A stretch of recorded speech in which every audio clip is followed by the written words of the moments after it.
Përshëndetje të nderuar teleshikues të Akrolis TV, do të jemi në emisionin Kuvend të martë me një material që na kthen disa vite, shumë vite madje, na kthen në një event që unë kam drejtuar, ka qenë një konkurim me nxënësit e klasave të 7 të shkollës Pashkovasa në Rrëshen, dhe kur e gjeta këtë material, thash pse jo ta sjell në një kuvend ku ju do shihni fëmijët që janë 21 vjeç më të mëdhej dhe çfarë janë bërë ata në një konkurim që flitet për shtetin, për pushtetin.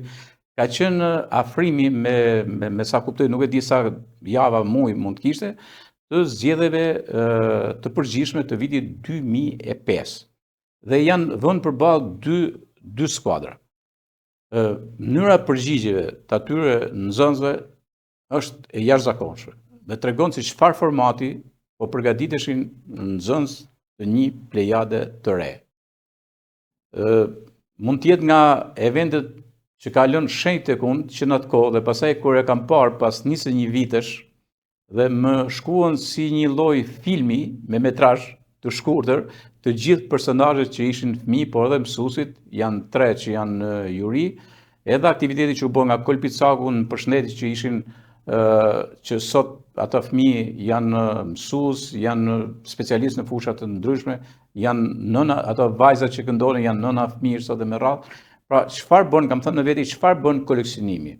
Çfarë bën arkivimi i kujdesshëm? Sa rëndësi kanë në këtë rast mediat? Sa rëndësi kanë institucionet që duhet t'i arkivojnë gjërat?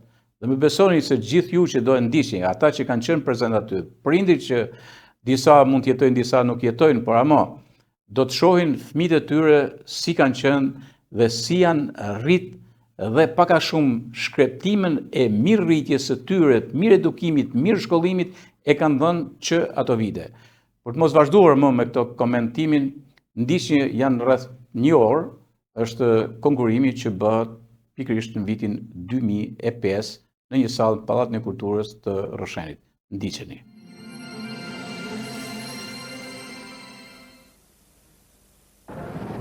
Përshëndetje të nderuar teleshikues të televizionit Mirdita. Kemi ardhur me studion ton në një ambient këtu në Pallatin e Kulturës, një ambient që ka si përbërës, si aktor po them, fëmijë të klasës së 7, nxënës të klasës 7 të shkollës Pashkovasa. Do të jetë një lloj praktike që do të ndjekim pikërisht për ta çuar studion nëpër ambiente të ndryshme, debate ku ka veprimtari të ndryshme. Edhe nëpër shkolla këto zakonisht ndodhin, janë me shumë sharm të organizuar, po them, nga mësues të ndryshëm, nga drejtoritë e shkollave dhe nga gjithë ata të cilët merren me fëmijët. Sot do të jemi në një konkurs. Do të jetë një konkurs i lëndës qytetare, pak a shumë jam kot e organizuam këtë tu tek shkolla Pashkovasa me këta nxënës e klasave të 7-ta. Unë i përshëndes për ardhjen tu në televizionin Mirdita. Dhe lidhet me një temë të cilën pak a shumë jemi fut në ato ethet e këtyre ditëve, po them, e këtyre muajve, deri me 3 korrik, sa të mbarojnë edhe zgjedhjet e përgjithshme parlamentare. Pak a shumë tema do të jenë ato çfarë do të diskutohet, do të përgjigjen nxënësit këtu do të jenë rreth pushtetit, mënyra si funksionon ai, edhe zgjedhjet natyrisht do të përmenden. Do të jetë një lloj marrëdhënie me teleshikuesin, po edhe me votuesin. Atëherë pa humbur kohë, le të fillojmë këtu me të 2 grupe që kemi grupin A dhe grupin B, nxënës e klasave të 7-ta. Kemi jurin e përbërë nga Marie Doda, nga Gjergj Kolej dhe Luci Kaçorri. Gjithashtu kemi një vend ku do mbahen pikët dhe këto janë 2 ekipet kundërshtare me njëra tjetrën.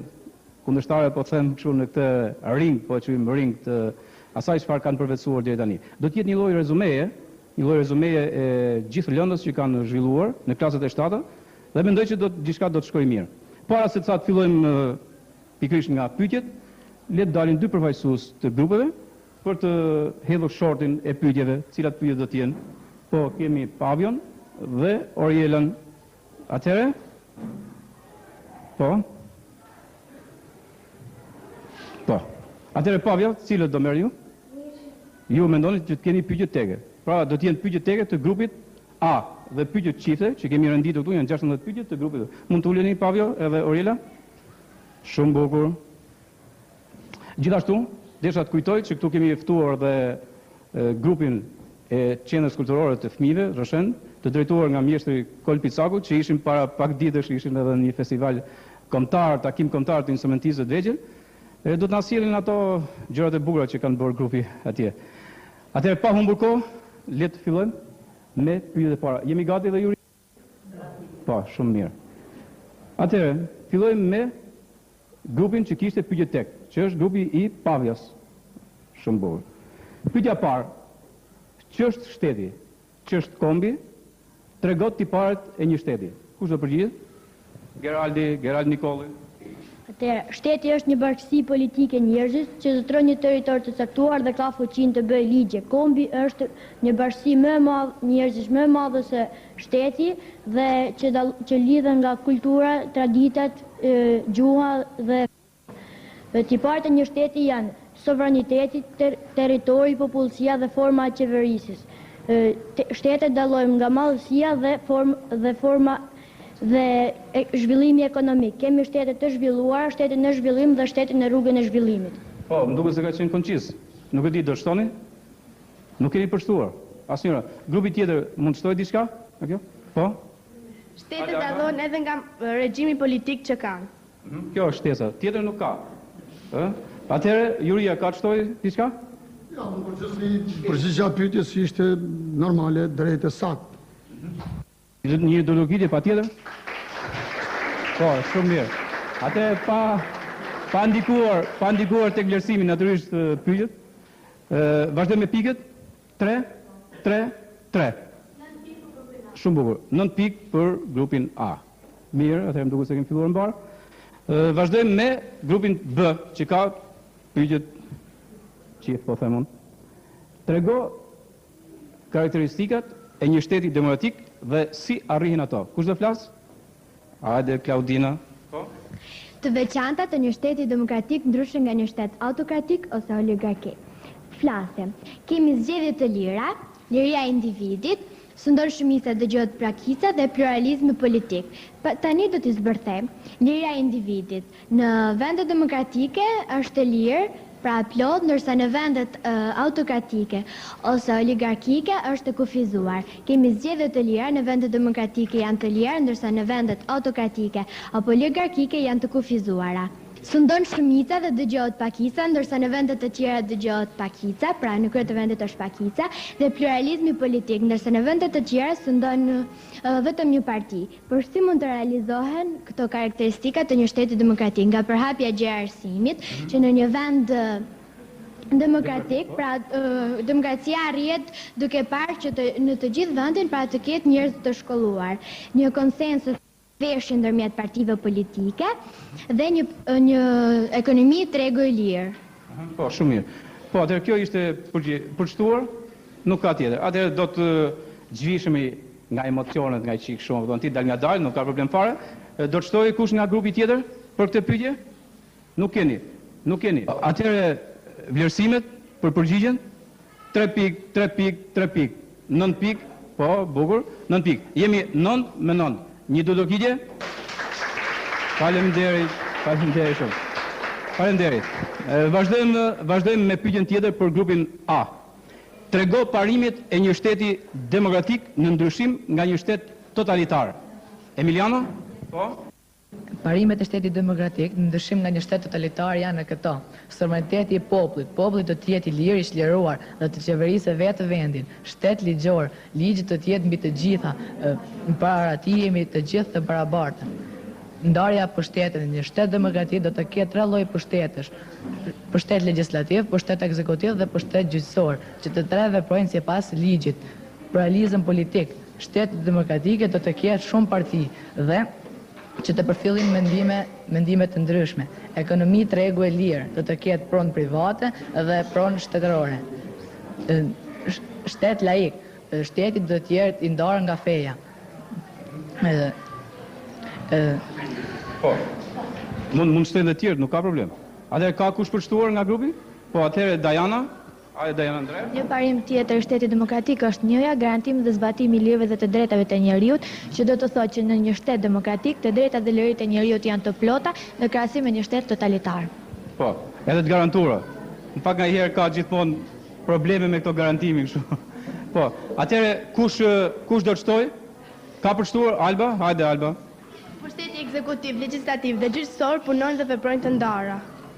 Po, unë e di që janë pasaj në pyetje tjera, megjithatë, atëherë zoti Kola Juria do të ashtu?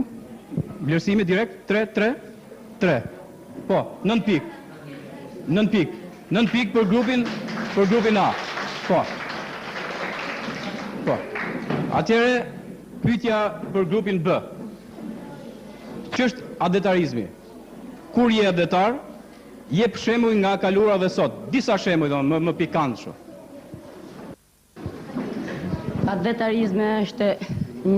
Adetarizmi është dashuria, respekti dhe përkushtimi i dheut dhe kombit.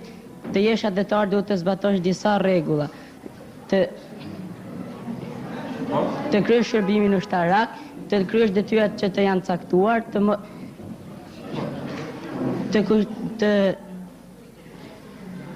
Po, ka përshtuar. Dakor se e shoh që u bllokove kështu nga emocionet, më duket më tepër. Hajde. Aureli, do shtosh Aurel ti? Të mbrosht interesat e kombit, të gjitha detyrat që të caktohen, të mos kursesh asgjë për të mirën e përgjithshme, të kushtohesh dhe të punosh për të mirën e përgjithshme dhe atë fillon që nga familja e përfundon tek kombi. Po. Shembuj, më duket se pyetja përmban edhe shembuj. Po? S'ka përshtuar. Atëre, Klaudina, s'keni përshtuar? Hajde. Tjetër nga grupi, mund shtoj kush nga grupi? Po? Hajde Diana. Një tjetër është se adetarizmi realizohet edhe nëpërmjet besnikërisë në dheut dhe kombit. Po, tjetër nuk ka. Nuk e di Juria. Ai djali atje, Mruku, do të plotësonte më mirë, të jepte edhe shembuj nga jeta, qoftë në të kaluar për periudhën e kaluar, qoftë në periudhën tani. Po. Do të thënë që një pjesë e pikës që nuk u plotësuar, nuk e di pse, nga emocionet duhet. A dhe vlerësimi? Po, 6 pikë. 6 pikë për grupin B. Po. Një dy dokilje e thatë. Po. Atëherë ne do të bëjmë dhe 2 pyetje, do vazhdojmë me 2 pyetje ndërkohë që do të përgatitet edhe grupi pas 2 pyetjeve. Vazhdojmë me grupin A. Emërto 3 llojet pushteteve në një shtet demokratik. Detyrat e secilit dhe dallimet. Po, Griselda, Koka. Atëherë 3 llojet e pushteteve në një shtet demokratik janë pushteti legjislativ, ekzekutiv dhe gjyqësor. Këto 3 lloj pushtetesh punojnë në mënyrë të pavarur nga njëra tjetra. Këto dallohen nga detyrat e tyre dhe nga përbërjet. Pushteti ekzekutiv ka si detyrë kryesore të ndjek ligjen. Pushteti legjislativ ka si detyrë kryesore të miratojë vendosjen ose heqjen e ligjeve. Pushteti gjyqësor ka si detyrë kryesore të shikojë nëse një qytetar i ka zbatuar ose jo ligjen.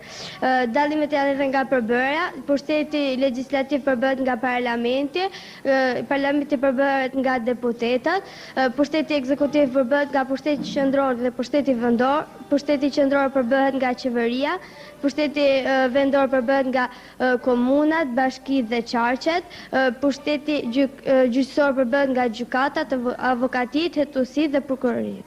Po, edhe pushtetet veprojnë ndara, ha? Kështu është. Na harrove edhe pushtetin e shtypit. Nuk e di, nuk e keni fut atje, s'është fut edukata në duket gjë. Mirë, pushteti ka dhe siç i thomi ndryshe. Mirë, atëherë do të shtoj kush? Nuk ka. Juve do shtoni?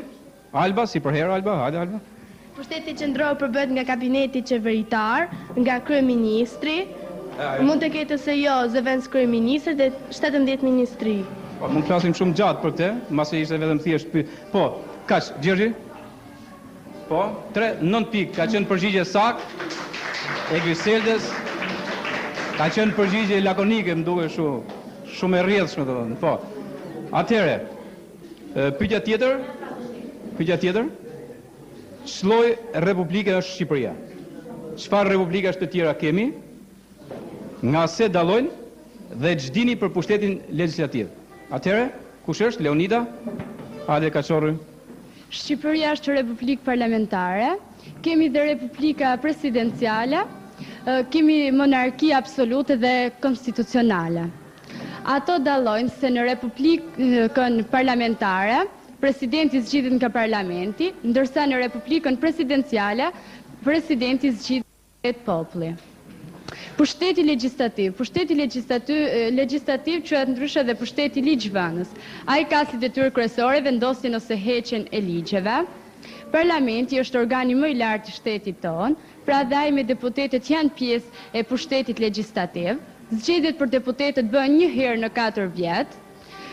Parlamenti përbëhet nga një asamble për 140 deputetësh, ku 100 deputet dalin drejt për drejt nga zona që ka Shqipëria, ndërsa 40 të tjerë sipas votave të partive. Ky është një sistem i sotëm, se mund të ketë sisteme të ndryshme për shembull. 92, 96 ka pas tjera. Parlamenti përbëhet nga një byro parlamentare, ku marrin pjesë kryetari i kuvendit, 2 nënkryetarë dhe nga disa kryetarë grupesh. Deputeti është përfaqësues i zgjedhjeve. Ai ka imunitet që do të thotë mbrojtje, ai nuk arrestohet vetëm për bërë krim, nuk mund të kontrollohet vetëm për pati makinën e tij ai mund të kontrollohet dhe nuk mban përgjegjësi për ato që thotë. Detyrat: ndjek politikën e jashtme, miraton kabinetin qeveritar, parlamenti zgjedh ose shkarkon presidentin, zgjedh ose shkarkon kryetarin e gjykatës kushtetuese dhe gjykatës së lartë dhe komisionin qendror të zgjedhjeve. Në Republikën parlamentare, parlamenti është mbi të gjithë, ndërsa në Republikën presidenciale mbi të gjithë është presidenti. Po. Do të shtoj dikush? Ka përshtuar? S'ka. Nga grupi tjetër ka përshtuar? Hajde Vis Marko. Zgjedhjet bëhen një herë në 4 vjet, por ka edhe zgjedhje të parakoshme. Ka edhe zgjedhje të parakoshme. Kur ka kriza, kriza parlamentare. Jo kataklizma, po kriza, se në Shqipëri nga herë banë shumë kataklizma. Po, atëherë... E sakt, edhe Kaçorri ka qenë... Po. Kaçorri ka qenë e sakt, Kaçorri, po. Atëherë, ndërkohë do të përgatitet grupi, pra në këto momente do të kemi një përshëndetje nga zoti Kolpicaku me grupin e tij të fëmijëve, është një grup shumë simpatik.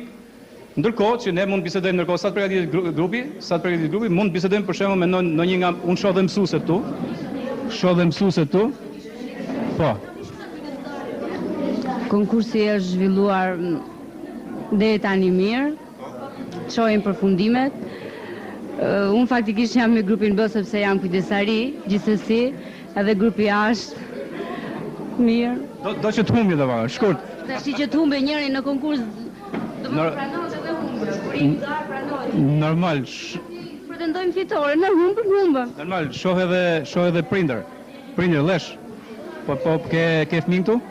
Po, është këtë djalin me këtë grupin artistik, Kristiani. Edhe shumë mirë, po na pëlqen edhe konkursi, përgatitja e fëmijëve, njëkohësisht edhe grupi që i përshëndet, është diçka shumë e mirë arritur, ne si prind gëzohemi për këtë.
Shqiptar, kënga jon të mos pushoj, me vrull djaloshar.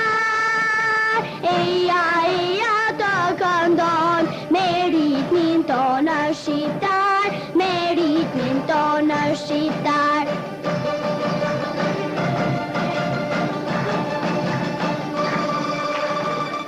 Të bukur emër të dha në korat e mirë dita jon. Këngë zemre bite tuaj të thurin gjithmon. Të bukur emër të dha në korat e mirë dita jon. Këngë zemre bite tuaj të thurin gjithmon. E Anita naltë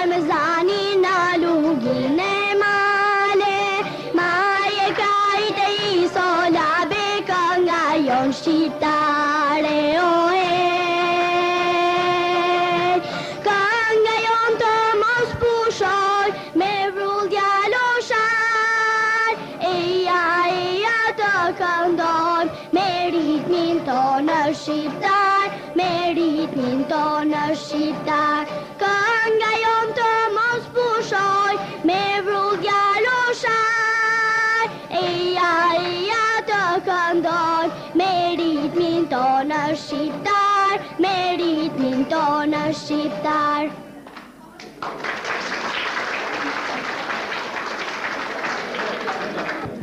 Atëherë pas saj përshëndetje shumë të ngrohtë të grupit, të fëmijëve, të vazhdojmë me konkursin tonë. Sërish me një pyetje për grupin A. Trego ecurinë e përgatitjes së ligjeve. Pra, ecuria e përgatitjes së ligjeve. Pavjo, hajde Pavjo Gjini. Ecuria e përgatitjes së ligjeve është kjo. Ligjet propozohen nga çdo deputet, Këshilli i Ministrave, presidenti dhe më shumë se 20.000 banor me të drejtë vote. Një ligj para se të miratohet quhet projekt ligj, ka dy forma ose më saktë dy mënyra që një projekt ligj të votohet, me anë të një referendumi ku votohet drejt për drejt nga populli, ndërsa mënyra e dytë është me anë të përfaqësuesve të popullit ku votojnë deputetët. Për sa i përket mënyrës së dytë, në fillim parlamenti nga grupe pune për përgatitjen e ligjeve, projekt ligjit. Ky projekt ligj votohet më pas në parlament. Ai mund të miratohet me 50 plus 1% të votave ose me 2/3 e votave. Më pas projekt ligji i votuar shkon në duart e presidentit, i cili e dekreton, por ai ka të drejtë ta kthejë deri në 2 herë në parlament përsëri.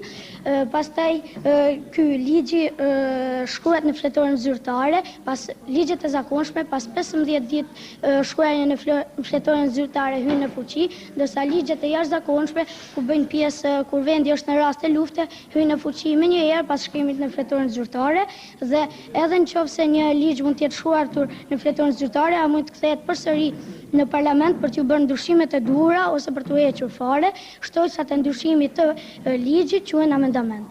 Po, kjo ishte përgjigjja e Pavjos, që i rrjedh goja Pavjos. Atëherë, ka përshtuar? Nuk ka. Ka grupi tjetër? Alba Sketi, si zakonisht, e? Mirë, atëherë. Po, edhe juria me sa duket nuk ka në kështu.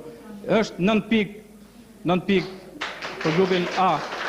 Hajde, saksisht, mirë. Mirë. Atë me sa duket vazhdon të kryesoj grupi A sepse i ka marrë të gjitha pikët kështu. Vazhdojmë me grupin B. Me grupin B, trego për bërjen e pushtetit ekzekutiv dhe detyrat e tij kryesore. Po, kush do flas? Alban Lleshi. Detyra kryesore e pushtetit ekzekutiv është të ndjek zbatimin e ligjeve të miratuar nga parlamenti. Pushteti ekzekutiv përbëhet nga pushteti qendror, që është qeveria, dhe pushteti vendor, komunat, bashkitë dhe qarqet. Pushteti qendror, qeveria, përbëhet nga kabineti qeveritar, i cili përbëhet nga kryeministri, zëvendës kryeministri në qoftë se ka, dhe 17 ministrit. Ministrit mund të ndryshojnë. Detyra kryesore e pushtetit ekzekutiv është të ndjek zbatimin e ligjeve, të hartoj projekt buxhetin dhe të ndjek zhvillimin ekonomik, kulturor, shëndetësor, arsimor të vendit. Këto është përgjigja e Albanit, ka përshtuar? Po, Alba? Këto i mëron një herë në 4 vjet dhe mund të ndrojë një herë brenda 4 vjeçit disa herë. Po, mund ndrojë do me element të qeverisë, më thon ti, ë? Po. Tjetër, ka përshtuar tjetër? S'ka, ka grupi tjetër përshtuar. E keni ndjek me vëmendje përgjigjet. Atëherë Gjergji, ka gjë përshtuar? Po, në përgjithësi përgjigja e pyetjes është sa këtë kabineti qeveritar ndryshon, atëherë kur ndryshon kryeministri. Kryeministri ndryshon edhe kabinetin qeveritar, do të thonë. Po, atëherë, pikët e jurisë janë 9 pikë të plota. Një dudokitje? Bravo. Vazhdojmë me grupin A. Me sa duket tani kanë kaluar emocionet, kështu? Kanë kaluar emocionet. E shoh që kanë kaluar emocionet. Trego organizimin e pushtetit vendor, si zgjidhet ai, disa detyra për secilin. Po, Oriata Gjini. Pushteti ekzekutiv e kryen qeverisjen nëpërmjet pushtetit vendor dhe pushtetit qendror. Pushteti vendor kryen qeverisjen për një pjesë territoriale të Shqipërisë. Ajo përbëhet nga bashkitë, komunat dhe qarqet. Bashkitë përbëhet nga kryetari i bashkisë, këshilli bashkiak. Komunat përbëhet nga kryetari i komunës, këshilli i komunës. Qarqet përbohen nga Këshilli i Qarkut, ky zgjedh kryetarin, kryetari i bashkisë dhe kryetari i komunës zgjedh kryetarin e Qarkut. Gjithashtu janë ekzekutiva antar të Qarkut, se di që e kishit mendje. Gjithashtu, komunat, bashkitë dhe qarqet na formohen. Bashkitë formohen nga një qytet dhe disa fshatra, një qytet dhe disa fshatra. Komunat formohen nga një qytet dhe disa fshatra, ndërsa qarqet formohen nga 2 ose 3 rrethe. Gjithashtu në Shqipëri kemi 12 prefektura, të cilat nuk janë pjesë e pushtetit vendor, por janë pjesë e pushtetit qendror, pra të deleguara janë pjesë të qeverisë, pra të deleguara të qeverisë, gjithashtu janë vënë ligje që të gjitha pasuritë mbitokësore dhe nëntokësore të pushtetit vendor të jenë pjesë e komunës a bashkisë, nuk quhet më pleqëri ose kryeplak, por këshilli i fshatit ose kryetar i fshatit. Detyrat për komunat dhe bashkitë janë ndjekin politikën e vendit, ndjekin zhvillimin ekonomik, ndjekin punën e administratës, ndjekin pushtetin dhe shfrytëzimin e tij. Pushteti vendor zhvillohen zgjedhjet një herë në 3 vjet dhe zgjidhen nga populli. Mund kemi të zgjedhjet përkohshme. Po, atëherë ka përshtuar? Mund të kishte renditur pak më shumë, me sa dëgjova unë pak më shumë. Po, ka përshtuar, nuk ka. Ka tjetër përshtuar grupi juaj? Nuk ka. Atëherë zoti Kole? Po, janë 9 pikë edhe për grupin mos na keni bërë për grupin A, atëherë kemi ndonjë gatrësu? Jo. Në rregull. Vazhdon të kryesoj sërish grupi A. Grupi B vetëm një moment duket ka marrë 6 pikë. Atëherë për grupin B. Ç'është autoriteti? Ç'është pushteti? Tregot disa burime që sillin autoritet. Oriela Gjikola. Pushteti është e drejta e dikujt për të drejtuar, kontrolluar e influencuar mbi dikë. Autoriteti është e drejta e ligjshme e institucionalizuar për të drejtuar, kontrolluar e influencuar mbi dikë. Jo të gjithë njerëzit që kanë pushtet kanë dhe autoritet. Që të kesh autoritet duhet të kesh aftësi ligjore për të drejtuar, kontrolluar, influencuar mbi dikë. Sa deri tani tregon se dhe babin e ke atje më duhet. Ishte pyetja tjetër? Pyetja tjetër është ç'është pushteti, thotë, tregon disa burime që sjellin autoritet, duket si thotë. Sjellin autoritetin janë ligjet dhe rregullat, profesionet, zakonet dhe institucionet. Po, ka përshtuar? Nuk ka përshtuar. Grupi tjetër? Më fal, grupi tjetër ka përshtuar? S'ka. Atëherë zoti Kole, keni përshtuar s'keni? Bukur, janë 9 pikë edhe për grupin B. Po. Ndërkohë kemi edhe një përshëndetje tjetër pikërisht nga grupi. Asma të mojnë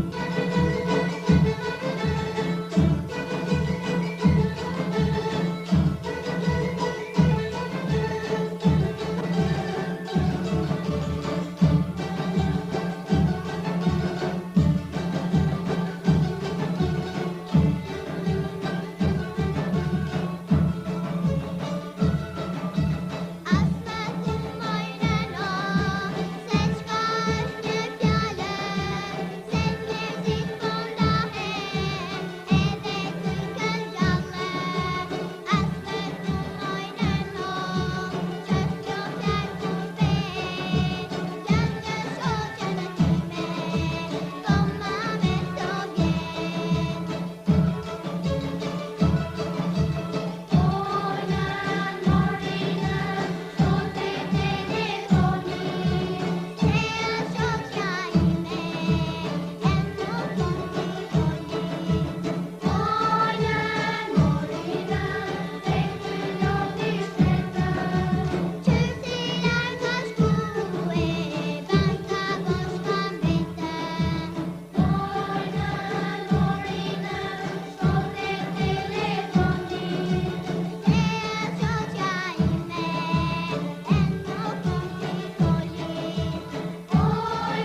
Bukur.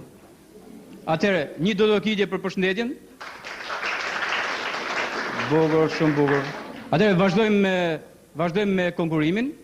Jemi në një moment tani kur grupet mund të dalin pak me përgjigjet e sakta që mund t'japin, mund të dalin për njëra tjetrën. Deri tani është grupi A. Është më para me pikë. Trego ç'dini për pushtetin gjyqësor dhe detyrat për secilin përbërës. Tajana Andrea. Pushteti gjyqësor ka si detyrë themelore të vërtetojë në bazë të ligjit nëse një gjyqtar e ka zbatuar apo jo ligjin. Pushteti gjyqësor përbëhet nga gjykatat, të cilat shqyrtojnë çështje civile, penale dhe administrative, nga prokuroritë, të cilat janë mbrojtëse të ligjit, nga hetuesit ose policia e gjyqësore, si edhe nga avokatitë, të cilat janë mbrojtës të akuzuarve. Në Shqipëri kemi këto gjykata. Gjykatat e rrethit ose gjykatat e shkallës së parë, të cilat janë 36 gjithsej në Shqipëri, gjykatat e apelit, të cilat janë 6.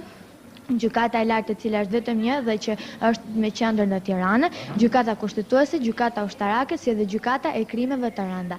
Që të bëhet një gjykim duhet të ekzistojë mosmarrëveshje ndërmjet palëve, gjykimi që do të bëhet duhet të bazohet në ligj, si edhe gjyqtari duhet të mbajë qendrim asnjëanës. Parimet e një gjykimi janë: gjykimi të bazohet në ligj, të dyja palët kanë të drejtën e mbrojtjes, si edhe gjykimi duhet të bëhet sipas shkallëve. Të gjitha këto i drejton, i kontrollon, i mëron nëse i shkarkon Këshilli i Lartë i Drejtësisë dhe Ministria e Drejtësisë. Po, kjo ishte përgjigja e Dajanës. Ka përshtuar? Nuk ka si. Edhe grupi tjetër nuk ka? Atëherë? Po, kemi 9 pikë për grupin A. Grupi A nuk po i ndahet pikëve të plota. Për grupin B, pse themi se partitë politike janë vlerë? Si organizohen, nga se ndryshojnë, si shtrihen detyrat. Claudia Gega. Hajde Claudia. Së pari, partia politike është një organizatë e përbërë nga njerëz vullnetarisht dhe që kanë aftësi politike dhe që ndikojnë mbi qeverinë për t'i vënë në jetë ato çështjet politike. Secili njeri ka të drejtën e tij që të marrë pjesë ose jo në një parti. Në qoftë se dy njerëz të njëjtës parti kanë konflikte serioze midis tyre, ato mund të dalin nga partia dhe secila parti ka kandidatit e vet që i dërgon domethënë në bashki, në parlament, dhe ajo mund të jetë burr ose grua. Detyra kryesore e tij është se të gjykojnë pushtetin qendror dhe vendor, të japin alternativa të ndryshme për problemet që vijnë nga zëri i popullit dhe të udhëheqin çështjet e zgjedhjeve elektorale tash si bëhet në Trekorik dhe po, në qoftë se nuk ke gjallë mund shtojnë. Ka përshtuar? Ë? Për një minutë duro. Atëherë Alba, po? Partitë politike në kritikat të tyre ndihmojnë në qeverisjen e vendit, si dhe partitë politike së bashku me qeverinë ndihmojnë në zgjedhjet e pushtetit vendor të qendror. Tjetër ka përshtuar? Ka përshtuar, hajde Alban. Partitë politike janë një vlerë të çmuar sepse japin disa alternativa për popullin. Po, japin disa alternativa, po. Ka përshtuar Lori dhe Dajana.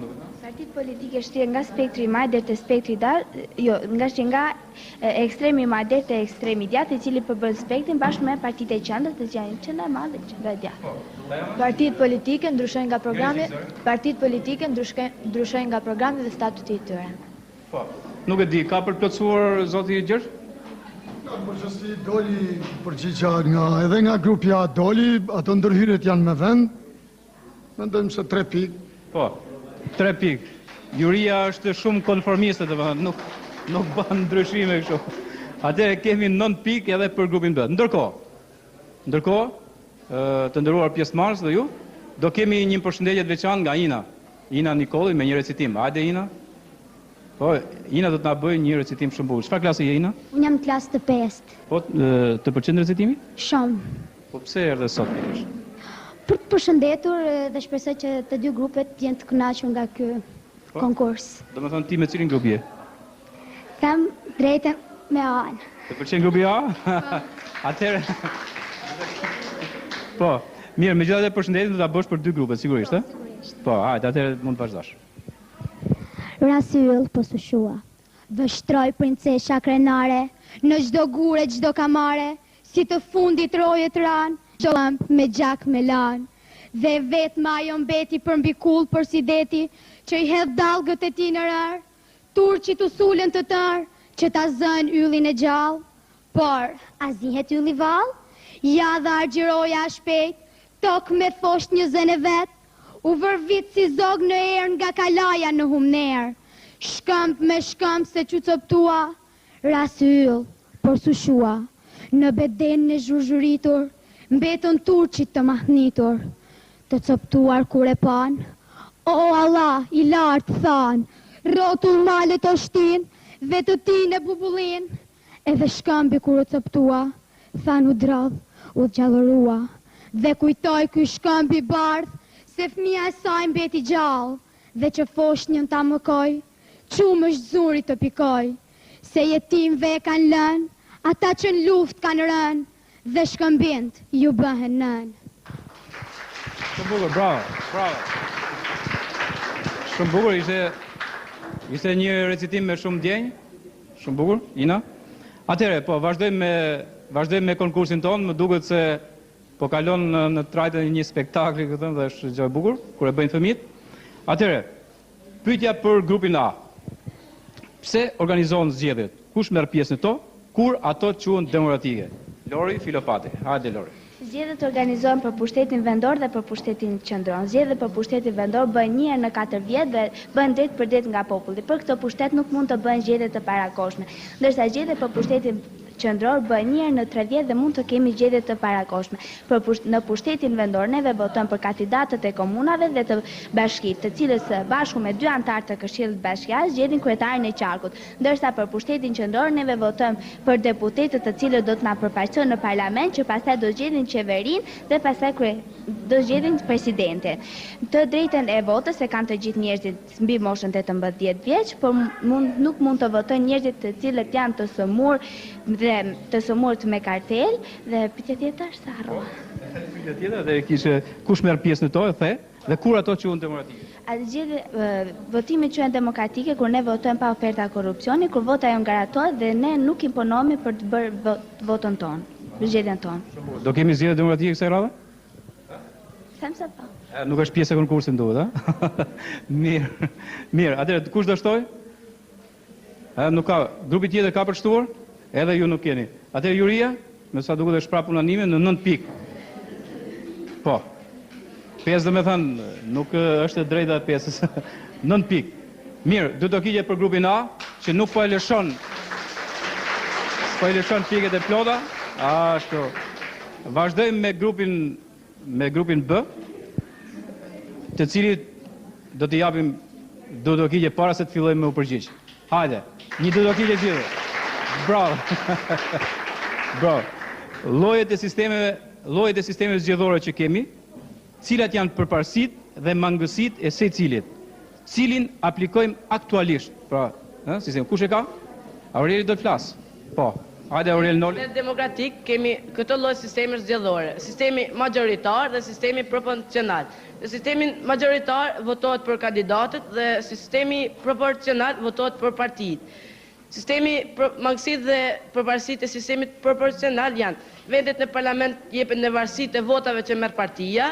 Në sajt të këtij sistemi kemi shumë grupime politike dhe kemi shumë parti. Vendet në parlament jepen me 2.5% të votave të përgjithshme.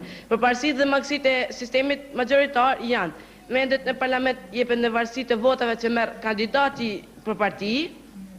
I jep qeverisë majoritet shumë të qartë, nuk lejon shumë përfaqësimin e shumë partive. Një kandidat mund të fitojë vetëm kur merr gjysmën e më shumë përqind të votave, 50+1% të votave të përgjithshme. Kaq. Ne aplikojmë më shumë sistemin majoritar, me pak proporcional ku formohet një sistem i përzierë. Mashallah kemi kësaj radhe proporcionale. Atëherë kush do shtoj? Ka përshtuar, hajde Klaudina. Zgjedhjet bëhen për pushtetin vendor dhe për pushtetin qendror. Për pushtetin vendor një herë në 3 vjet dhe për pushtetin qendror një herë në 4 vjet. Natyrisht varet si përcaktohet kodin zgjedhor. Po. Atëherë kemi plotësim? Po, m'fal, Pavio. T'japim Pavjes para se është edhe më i madhe i grupit. Aurel Noli tha se ligji ka ndryshuar, nuk është më ai si merr 50+1% votave fiton kandidati, por ai si merr në qoftë edhe një vot më tepër fiton dhe te sistemi mazhoritar tha një përparësi se vijnë kandidatë të aftë dhe të kualifikuar. Po, kapi diçka interesante. Po, Lori. Ndërsa nuk i jep të drejtë partive të tjera për të marrë pjesë në parlament. Në qoftë do ishte i pastër mazhoritar, kështu është. Po, ndërsa një përparësi e sistemit proporcional është se u jep mundësi partive të vogla që të përfaqësohen në parlament me deputet, ndërsa një mangësi është se sillen në parlament deputet të paaftë. Po. Na kanë futur pak dush kësaj radhe. As e njëjti dush. Atëherë ka ndonjë shtesë? Nga grupi B, po që duhesh vlerësuar ishte ai mendimi që dha Pavjo, sepse si Kodi zgjedhor ka ndryshuar si vjet. Me një vot më tepër fiton kandidati që ka një vot më shumë. Pavjo është i vëmendshëm shumë. E qartë, Pavjo është shumë i vëmendshëm në një pikë shumë. Po, atëherë Juria ka 3, 3, 6 edhe 2, 8 pikë. 8 pikë, një duhet të kije. Mësuese Lucia ka qenë më ashpër në gjykim kësaj radhe. Po, atëherë, vazhdojmë në një pyetje shumë praktike. Në një pyetje shumë praktike për grupin A. Përshkruaj një ditë votimi nga zgjedhësit sipas ligjit. Kush do jetë? Lori do jetë. Lori, po. Atëherë, Lori.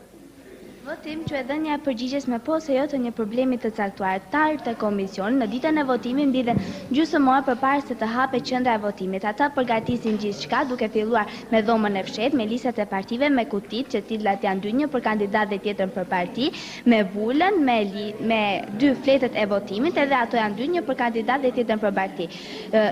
Komisioni, qendra e votimit hapet në orën e caktuar, konkretisht në orën 7, të gjithë votuesit duhet të jenë të pajisur me një mjet identifikimi që mund të jetë një pasaport ose një certifikat me fotografi, gjithashtu ai duhet të ketë emrin në listë, nëse nuk e ka, ai nuk e ka të drejtë të votojë në atë qendër të votimit, por mund të vetë ta kërkojë në një qendër tjetër votimi në mënyrë që të votojë për kandidatin që dëshiron. Gjithashtu, komisioni duhet të vërejë shenjën dalluese që tregon nëse ai ka votuar më përpara apo jo. Nëse shenja dalluese ndodhet në duart e tij, atëherë nuk e ka më të drejtë që të votojë përsëri. Pastaj i jep pasaportën komisionit, shënohet numri i pasaportës dhe ai firmon, merr 2 fletët dhe futet në dhomën e fshehtë. Dhoma e fshehtë është i vetmi vend ku votuesi duhet të votojë. Nuk lejohet të votojë jashtë dhomës së fshehtë. Pas përfundimit të votës, të votimit të tij, ai fut fletët në 2 kotitë e votimit. Njëra fletë është për partitë dhe tjetra është për kandidatët e partive. Pastaj merr pasaportën dhe shënohet mjedi identifikimi që do të thotë që ai ka votuar një herë. Pastaj largohet. Kështu vazhdon gjatë ditës dhe në fund në orën e caktuar, konkretisht është ora 20, komisioni mbyllet, ai vërteton, domethënë përputhen në qoftë se emrat, numrit e votuesve përputhen me emrat e fletëve. Pastaj ai nuk e ka të drejtën që të deklarojë cili është fituesi, por këtë të drejtë e ka Komisioni Qendror Zonal. Komisioni Qendror Zonal, po. Dhe nuk e bën praktikisht.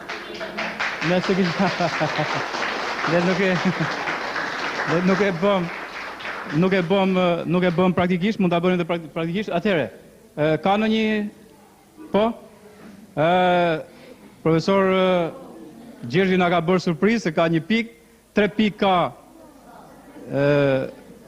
tjetri dhe antari tjetri jurisë. Dhe kemi 7 pikë. 7 pikë. Atëherë, zoti Kola, 1 minutë. Zoti Kola, nuk e di ishte një vlerësim shumë surprizë. Ishte një vlerësim surprizë për vetëm arsye se ajo foli mirë, pra sa ka dhe teksti. Po problemi ka se një ditë votimi ka shumë procedura të cilat ajo nuk na i cilësoj. Qoftë analizën e nxjerrjes rezultateve ku mund të bëhen dhe ku mund të bëhen. Qoftë mënyra se si një qytetar dhe mund të ketë sjellje jo të mira etj etj, për të cilën janë thënë, duhet na sqaronte ty ja bën të qartë publikut. Kështu që mendova ta vlerësoj me pi. Mirë, ka vënë një lloj balance. Atëherë, mirë, shumë mirë. Bukur. Atëherë, vazhdojmë tek pyetja e fundit. Pyetja e fundit për grupin B. Çfarë cilësish duhet të ketë një kandidat për deputet? Trego ditën e zgjedhjeve dhe disa kandidat në mirëditë. Te po e bëjmë sepse natyrisht edhe për ju të nderuar televizionist, është mirë kur këto na i sjellin tani këtu nga konkursi, që edhe ti dini, se mbase nuk i dini gjithë domethënë këto. Edhe, po atëherë përgjigjen e pyetjes. Një kandidat për deputet duhet të ketë këto cilësi: të jetë i komunikueshëm, të jetë politikan i shquar, mundësisht të jenë mbi moshën 30 vjeç, të dije shumë gjuhë të huaja dhe preferohen të jetë femra. Zgjedhjet për vitin 2005 do të bëhen me datën 3 korrik dhe disa nga kandidatët për zonën 15 janë këto: Mark Nikolli, Partia Socialiste, Gjovalin Prenga, Partia Demokristiane plus Partinë Demokratike, Gjovalin Bushi, Partia Lëvizja Socialiste për Integrim,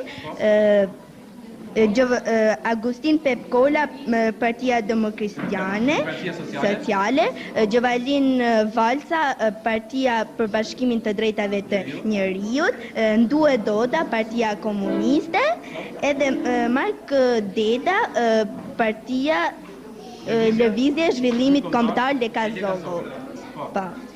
Nuk ka tjetë. Ka përshtuar, Alba? Partia Social-Demokratike edhe gjetë ndoj Partia Alianca Demokratike. Pra, Tanush Marku dhe gjetë ndoj Alianca. Po, ka tjetër? Nuk ka tjetër përshtuar. Ka Elvisi? Një minutë, ju lutem, Elvisi, po? Atëherë, ajo nuk e sulsoj, tha një politikan i shquar, duhet të jetë politikan i shquar dhe gjithsesi ai nuk duhet të ketë një profesion tjetër.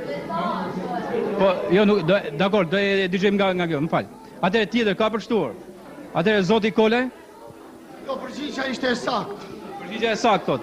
Atëherë, kemi 9 pikë edhe për grupin B. Një dudokitje? Po, shumë bukur. Atëherë, ti mbledhim i çik pikët, kemi 70 pikë. Atje vazhdo kena, hajde. 9, 6, 15, 24, 33, 42, 51, 59, 60, 68. Në rregull. Po, çka ka? Keni pyetje? Nuk e di, do ta bëjmë të? Po ta bëjmë që të përcaktojmë ato, dakor. Dakor, i bëjmë. Atëherë kemi grupet dëshirojnë t'ju bëjnë pyetje njëri tjetrit. Po, kush do bëj pyetje këtu? Për grupin tjetër, po? Alba? Çfarë shteti ishte Shqipëria nga vitin 1944 deri në vitin 1991, ç'ndërtohet në atë kohë dhe kush ishte kryetar shteti? Ke bën pyetje me spec, se kush është kryetar shteti. Ç'formë shteti ishte 44-91 dhe nga kush drejtohej? Hajde. Ishte diktaturë që drejtohej nga Enver Hoxha. Po, ajo thot ishte diktaturë, shtet diktatorial që drejtohej nga Enver Hoxha. Jeni të kënaqur me përgjigjen? E kap pjesërisht të plot, po, por duhet të themi se në atë kohë ndërtohet rendi socialist komunist, tipi shtetit oligarkik. Oligarkik? Nuk e di a janë dakord juria, dakord? Përgjigja e pjesshme nga Alba, më e plot, u plotësu nga Alba. Atëherë, mund bëjmë vlerësim? Mund ta bëjmë vlerësim? 3. Jo, tani do t'japim vlerësimin për atë. Për atë. Po, për këtë. Atëherë, për përgjigjen, Marie, për përgjigjen. Luçi, për përgjigjen. Problemi është në fund do t'jemi të saktë, domethënë. 2, 3, 5, 3, 8. 8 pikë. Atëherë, pyetje. Kush do bëj pyetje? Dajana. Ju lutem. Dajana. Atëherë dëgjoje grupi, dëgjoje pyetje. Cilat janë format e realizimit të demokracisë? Po, format e realizimit të demokracisë. Kush përgjigjet? Format e realizimit të demokracisë. Ju ka vënë siklet në duke Dajana, ha? Një përhapje gjerarsimit, një konsensus politik, një përhapje gjerarsimit, një konsensus politik dhe një ekonomi të rregull e lirë. Po, këto janë format e realizimit të demokracisë. Një minutë, nuk ka tjetër përshtuar. Hajde, Alban. Kemi demokraci të drejt për drejt dhe Po? Dhe nuk e... Po, ha. Kemi demokraci të drejtë për drejtë ku deputeti zgjidhet drejt për drejt nga populli dhe ajo demokraci përfaqësuese ku deputeti zgjidhet nga anëtarët Nuk ke qenë shumë qartë. Hajde Dajana. Format e realizimit të demokracisë janë demokracia e drejtë për drejtë, që do të thotë vendi udhëhiqet nga populli nëpërmjet një referendumi, demokraci përfaqësuese që do të thotë që vendi udhëhiqet nga përfaqësuesit e popullit që janë deputetët, si edhe kemi edhe demokraci të përzija, ku ka edhe demokraci përfaqësuese, demokraci të drejtë për drejtë. Qartë, janë shumë agresiv ta grupi këtyre. Janë shumë agresiv. Atëre, vlerësimi. Njët, po jo, do jeti vlerësim për këtë? Një minutë, do jeti për këtë? Edhe 3 pikë, 3, 1, 4 pikë. Dhe përfunimisht të ndëruar pjesëmarrës që na krijuat të kënaqësi sot, të masivizim kështu. Dhe për ju të nderuar televizionistë televizionin Mirdita, është grupi A që fiton 78 pikë kundrejt 72 pikëve të grupit B. Atëre një durdokitje për grupin A për fituesin.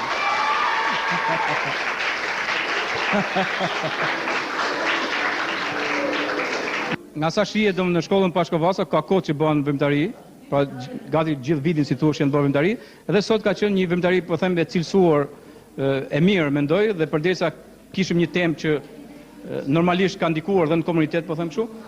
Kemi dhe zonjën Marie Doda që është drejtoreshe e shkollës këtu. Ka qenë dhe njëri, megjithatë diçka do flas edhe si drejtoresh kësaj radhe. Ajo zonja Doda si u duk aktiviteti i sotëm dhe është në vijshmëri ky lloj vëmtarie që bëhet në shkollën tuaj?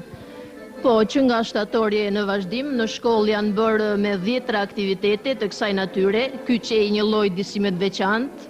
Unë mund të them me bindje që me mësues pasionant, siç ka shkolla Pashkovasa dhe me nxënës të tillë të shkëlqyer që ju i dëgjuat vetë, mund të arrihen vetëm veprimtari të tilla.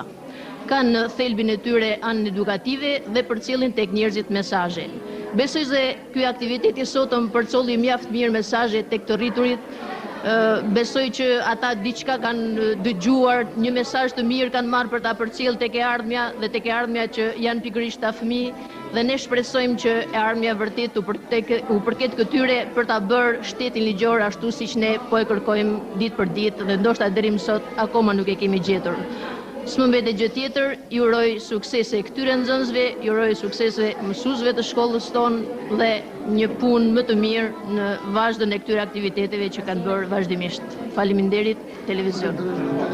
Po, faleminderit. Një dudokitje për drejtoreshën.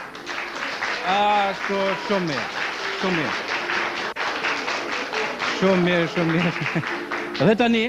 Dhe tani për ta mbyllur të gjithë këtë vëmtari shumë të bukur, unë do t'jem prezent së bashku me grupin shumë simpatik të Kolpicakut, pikërisht me një kuartet që është nuar dhe në puk, dhe mbaj mend një moment, që në moment që knohej kjo këngë, ky kuarteti dhe kështu, të gjitha grupet që ishin që nga Gjilani, nga Drenasi, nga Kosova, etj, edhe nga vetë fusharësi që mori çmimin e parë, por që na takonte ne, ta them realisht dhe hapur, e kërcenin domethënë, në për shesh aty, në për skenë, dhe krijoi një atmosferë shumë festive, një vërtet një folk fantastik. Atëre, me këngën e bukur si vendlinja jon nuk ka. Do të jemi këtu me potpuri këngë shpirtore për të mbyllur gjithë.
bukur, bravo.